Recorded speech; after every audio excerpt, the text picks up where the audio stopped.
TV স্ক্রিনের দ্বারা জানতে পারছি। এখানে আমরা সরাসরি দেখতে এবং শুনতে পাচ্ছি। আমরা ওখানে অনেক কিছু বুঝতে পারছি। অনেক ভালো মুখস্থ হচ্ছে। তো এটা খুবই আনন্দকর।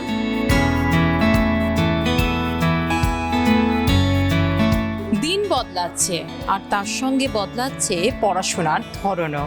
আমরা চলে এসেছি হেয়ার স্কুল। হেয়ার স্কুল 200 বছরেরও পুরনো প্রাচীন স্কুল, কলেজ স্ট্রিটের অন্যতম স্কুল। আর এই স্কুল এখন অত্যাধুনিক প্রযুক্তিবিদ্যাকে গ্রহণ করেছে ছাত্রদের পাঠ দেবার ক্ষেত্রে। আমরা জানি যে স্মার্ট ক্লাসরুম, বহু বেসরকারি স্কুলে এই স্মার্ট ক্লাসরুমের ক্লাস করানো হয়, কিন্তু সরকারি স্কুলে কি এই ক্লাস হয়? হ্যাঁ, তারই খোঁজে আমরা এসেছি এখানে। আর আমরা যে রুমটাতে যাচ্ছি সেখানেই কিন্তু সেই স্মার্ট ক্লাসরুমের ক্লাস চলছে। প্রথমেই কিন্তু শব্দ শুনেই বোঝা যাচ্ছে যে এখানে শুধুমাত্র বইয়ের পাতা থেকে নয়, অডিও ভিজুয়ালের মাধ্যমে পাঠ দেওয়া হচ্ছে ছাত্রদের। আসুন দেখা যাক।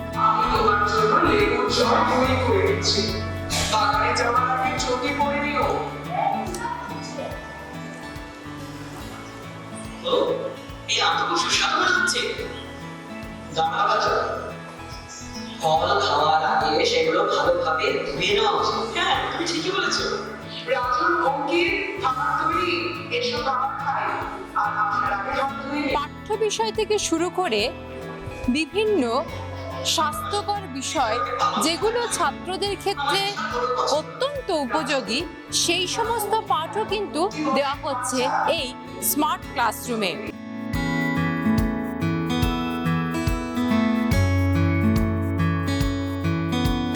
যারা স্টুডেন্ট, যারা পড়ছে, তারা কি বলছে তাদের সঙ্গে কথা বলবো। ক্লাসরুম ভর্তি স্টুডেন্ট, দুটো ক্লাসের ক্লাস চলছে, দেখতেই পাওয়া যাচ্ছে প্রত্যেকে আগ্রহী এবং আগ্রহের সঙ্গে ক্লাস নিচ্ছিল। তাদের সঙ্গে কথা বলবো, তারা কতটা বুঝতে পারছে এবং কতটা সুবিধে হচ্ছে। বই দেখে পড়া, তাদের কাছে খাতা আছে, বই দেখে পড়া আর এভাবে অডিও ভিজুয়ালের মধ্যে পড়া, কতটা তফাৎ।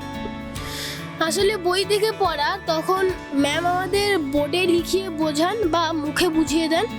এর মধ্যে আমাদেরকে ম্যাম মুখে বলেন এবং আমাদেরকে দেখার সহযোগিতা করে দেন। এটা আরো সুবিধা। ইয়েস। কত তাড়াতাড়ি, মানে কতটা তাড়াতাড়ি বুঝছে বইয়ের থেকে এখানে কতটা তাড়াতাড়ি মুখস্থ হচ্ছে? অনেক ভালো মুখস্থ হচ্ছে, বরং আমরা চোখে দেখলে মানে ভালো বোঝা যায়। যেরকম কোনো গান শুনলে আমাদের একবারে দুবারে মুখস্থ হয়ে যায়, সেমনি এরকমভাবে দেখালে আমাদের পুরো মাথায় ঢুকে যাচ্ছে। এখানে অনেকটাই সুবিধা হচ্ছে, কারণ বইতে আমাদের যখন ম্যামরা বোঝান তখন আমরা বুঝতে পারি, কিন্তু এখানে আরও ভালোভাবে টিভি স্ক্রিনে বোঝা যাচ্ছে যে আমরা কিভাবে কোনো ভালো করতে পারি। আমরা ওখানে অনেক কিছু বুঝতে পারছি। আমরা বইতে যেগুলো পড়ি এগুলো বুঝি, এখানে আমরা সরাসরি দেখতে এবং শুনতে পাচ্ছি। এটা আমাদের অনেকটাই বুঝতে সাহায্য করবে ও আগামীকাল যে আমরা যে পড়ি বইতে সব ওগুলো আমরা এখানে সব সামনাসামনি দেখতে পাচ্ছি। এগুলোকে আমরা তো মনে রাখতে খুবই সুবিধা হচ্ছে।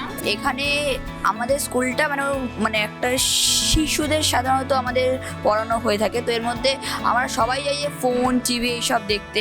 তো এর মধ্যে বইতে সাধারণত কঠিন এবং ব্যাখ্যামূলক প্রশ্ন দিয়ে ভরা থাকে, কিন্তু এই অডিও ভিজুয়ালে সাধারণত গল্প এইসব দিয়ে পড়ানো হয়ে থাকে। আর বিজ্ঞান এমন একটা জিনিস যেটাকে মন দিয়ে এবং তার সব কিছু না বুঝলে বিজ্ঞানকে সে যতই মুখস্থ করুক বিজ্ঞান তার আসবে না। তো সাধারণত এখানে টিভি স্ক্রিনে পড়ানো হচ্ছে। তো এখানে ছবিগুলোকে দেখিয়ে দেখিয়ে বোঝানো যায় কীভাবে রক্তকণিকা, কীভাবে ব্লাড সেলস উৎপন্ন হচ্ছে, কীভাবে হচ্ছে। তো এখানে পড়াটা খুবই আনন্দমূলক হয়ে সবার জন্য উঠছে। তো আর সব বইতেই সাধারণত ব্যাখ্যা দিয়ে বোঝানো হয়ে থাকে, আর এখানে সেই ব্যাখ্যাগুলোকে সাধারণত চোখের সামনে দিয়ে দেখানো হচ্ছে, না পড়িয়ে। তো এটা খুবই আনন্দকর। আমরা যে বইয়ে পড়ছি ওখানে অনেক সময় খুব ভুল প্রিন্টিংও হতে পারে। ও কিন্তু আমরা এই টিভি স্ক্রিনে অনেক কিছু নানান জিনিস, যেরকম খাদ্য কীরমভাবে কোনটা ভালো খাদ্য কোনটা ভুল খাদ্য, যেটা খেলে আমাদের শরীরে খারাপ হবে, যন্ত্রণা করতে পারে পেট, এই ক্ষতিকারক খাদ্য আমরা এই টিভি স্ক্রিনের দ্বারা জানতে পারছি এবং সহজেই সেগুলো বুঝতে পারছি।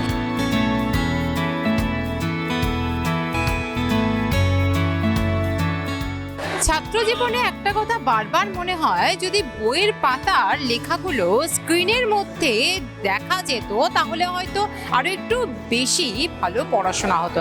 আমার তো ভাই মনে হতো, এবং আমার মনে হয় যে অনেক পড়ুয়ারই কিন্তু সেই কথা বারবার মনে হয়। তার কারণ বইয়ের পাতার লেখার মধ্যে অনেক কিছু থাকে যেগুলো বোঝা যায় না, কিন্তু ছবি আকারে যদি দেখা যায় বা টিচাররা যদি বোঝান তাহলে কিন্তু খুব সহজেই মাথায় ঢুকে যাবে, এমন কিন্তু ভাবনা আসতেই পারে ছাত্রদের।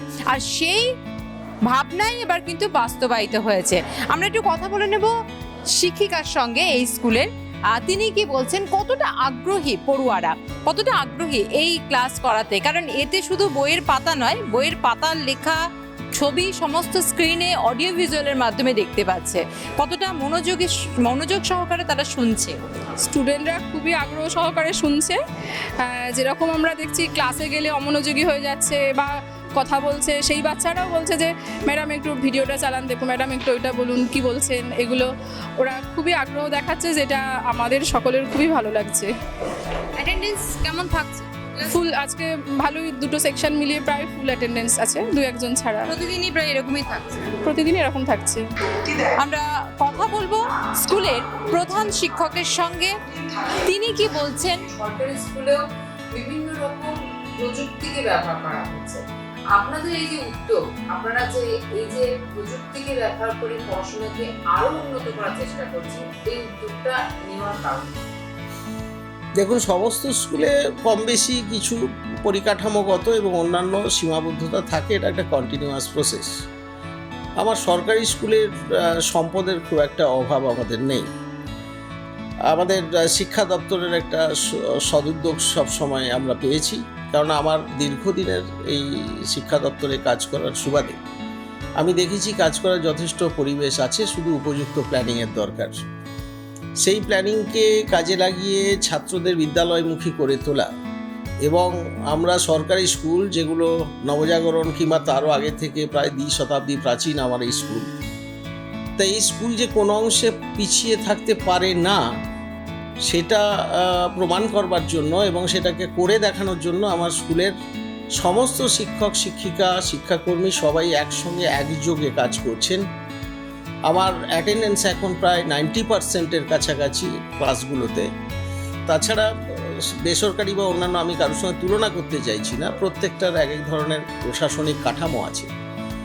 আমাদের এই স্কুলগুলোতে কমে যাওয়ার পেছনে অনেক কারণ আছে। তার মধ্যে একটা ডেমোগ্রাফিক ক্যারেক্টার চেঞ্জ হয়েছে, একটা গ্লোবালাইজেশনের ইম্প্যাক্ট আছে, তার সঙ্গে সঙ্গে একটা মানে ওই যে ভোগবাদী একটা মানসিকতা তৈরি হচ্ছে। সেই সমস্ত বিষয়গুলো থেকে যদি আমরা একটু শিক্ষাকে ওই মুখে পরিচালিত করি তাহলে খুব একটা সমস্যা হওয়ার কথা নয়। বিশেষত পোস্ট কোভিড স্টেজে, কোভিড পরবর্তী পর্যায়ে ছাত্রদের একটা সাইকোলজিক্যাল ট্রান্সফরমেশন হয়েছে। বন্ধ ঘরে তারা আবদ্ধ থেকে দিনের পর দিন অজানা আশঙ্কায় দিন কাটিয়েছে। ওখানে 4 লাখ, ওখানে 5 লাখ, এইরকম সংখ্যক মানুষের প্রাণহানি ঘটছে। এটা একটা ট্রমাটাইজড হয়ে আছে। মোবাইল ফোনে তারা আবদ্ধ হয়ে আছে এখানে বিকল্প শিক্ষণের পদ্ধতি হিসেবে। তাহলে সেটাকে কি করে আমরা পজিটিভ ডাইরেকশানে নিয়ে যেতে পারি in the interest of the greater interest of the teaching learning process, সেটা আমরা যখন ভাবতে বসলাম তখন অন্যান্যদের সঙ্গে পরামর্শ করে আমরা দেখলাম আমাদের যা আছে সম্পদ সেটাকেও যদি সামান্য কিছু একটু আমরা চেষ্টা চরিত্র করি তাহলে ছাত্রদের কাছে আমরা অনেক ভালোভাবে পৌঁছে দিতে পারবো, যেটাতে তারা অভ্যস্ত হয়ে পড়েছে। এবং সেই মতো করে যেই ভাবনা সেই উদ্যোগ শুরু। আমাদের এখন যেটা চলছে সমস্ত ক্লাসের সবকটা সাবজেক্টের ফার্স্ট সামেটিভ ইভ্যালুয়েশন, যেটা ডিউ নেক্সট এপ্রিলের ফার্স্ট উইকে, আর সিলেবাস কভার করে চলছে। এবং বেশ কয়েকটা দিন হয়ে গেল, আমাদের শুরু হয়েছে 5 ফেব্রুয়ারি থেকে। তখন থেকে আজ পর্যন্ত আমি ছাত্রদের কিছু ফিডব্যাক নিয়েছি, গার্জিয়ানসদের ফিডব্যাক নিয়েছি, টিচারদের সঙ্গে কথা বলেছি। সর্বস্তরে মানে যারা stakeholders, guardian, students, teachers, সবাই কিন্তু মারাত্মক রকমের মোটিভেটেড এবং ইন্সপায়ার্ড যে এটা আরও লার্জার পরিসরে কিভাবে করা যায়।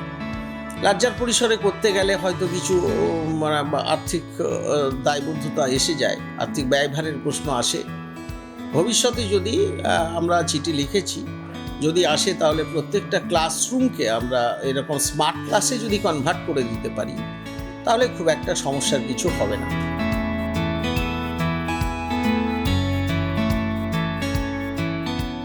সিলেবাসের বিষয়গুলি পড়ানো হচ্ছে।